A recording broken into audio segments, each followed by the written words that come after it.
আপনি কি জানেন, সুইডেনে বসন্তকে স্বাগত জানাতে একটি বিশাল আগুন জ্বালানো হয়, গান গাওয়া হয় আর সবাই আনন্দে মেতে ওঠে। এই উৎসবটির নাম ভ্যালবর্গ, বা সুইডিশ ভাষায় ভ্যালবর্গসম্যাসোফেন। চলুন আজ জেনে নেই এই সুইডিশ ঐতিহ্য নিয়ে কিছু চমৎকার তথ্য। ভ্যালবর্গ পালিত হয় প্রতি বছর 30শে এপ্রিল।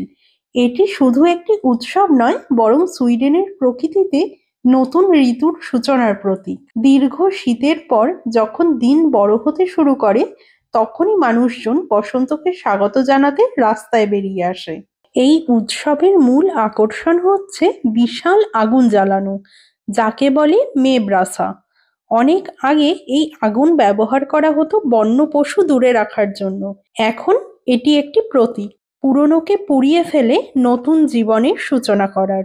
শিশুরা গান গায়, অনেকে কবিতা পাঠ করে, কিছু কিছু জায়গায় ছোট ছোট কনসার্টও হয়। মানুষজন বন্ধু ও পরিবারের সঙ্গে বাইরে সময় কাটায়। এক কথায় এটি যেন বসন্তের নতুন উদযাপন। তাই যদি আপনি সুইডেনে থাকেন অথবা সুইডিশ সংস্কৃতি জানতে আগ্রহী হন, একবার ভ্যালবর্গ দেখার অভিজ্ঞতা নিন।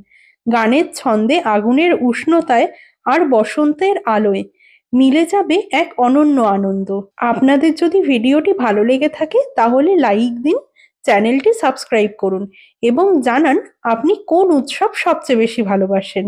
ধন্যবাদ। শুভ ভ্যালবর্গ।